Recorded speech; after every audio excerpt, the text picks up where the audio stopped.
શ્યામકુમારના નમસ્કાર. આજના વિડીયોમાં આપનું સ્વાગત છે. તો ચાલો દરરોજની જેમ આજે પણ મેળવીએ અવનવી ઉપયોગી જાણકારી. પણ ચેનલને સબસ્ક્રાઇબ કરવાનું ભૂલતા નહીં.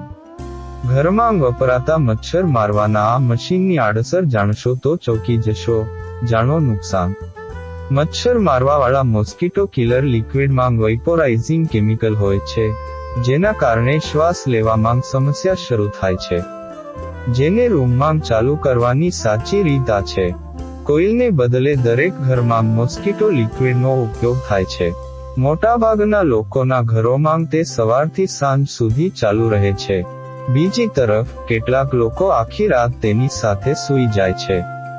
આવી સ્થિતિમાં સૌથી મોટો પ્રશ્ન એ છે કે શું તેને રાત્રે અથવા આખો સમય ચાલુ રાખવું યોગ્ય છે. મચ્છર મારવાવાળા પ્રવાહીની આડઅસરો. મચ્છર મારવાવાળા લિક્વિડને કારણે આંખમાં બળતરા અને એલર્જી પણ થઈ શકે છે. તેના રસાયણોને કારણે શ્વાસ લેવામાં પણ તકલીફ થઈ શકે છે.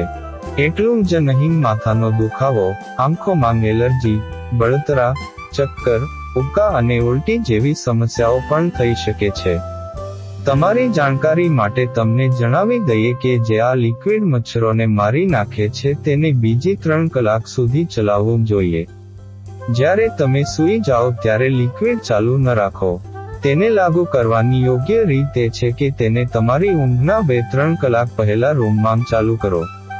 જ્યારે મચ્છર મરી જાય ત્યારે સૂતા પહેલા તેને બંધ કરી દો.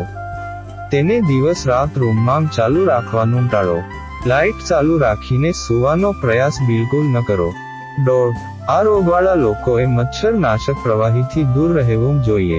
ખાસ કરીને અસ્થમા, ન્યુમોનિયા અથવા ફેફસાંના રોગવાળા લોકોએ આ મોસ્કીટો પ્રવાહીથી દૂર રહેવું જોઈએ.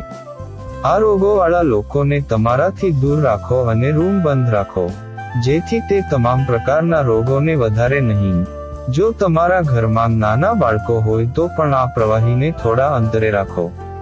નહીંતર તે તમારા બાળકોને બીમાર કરી શકે છે.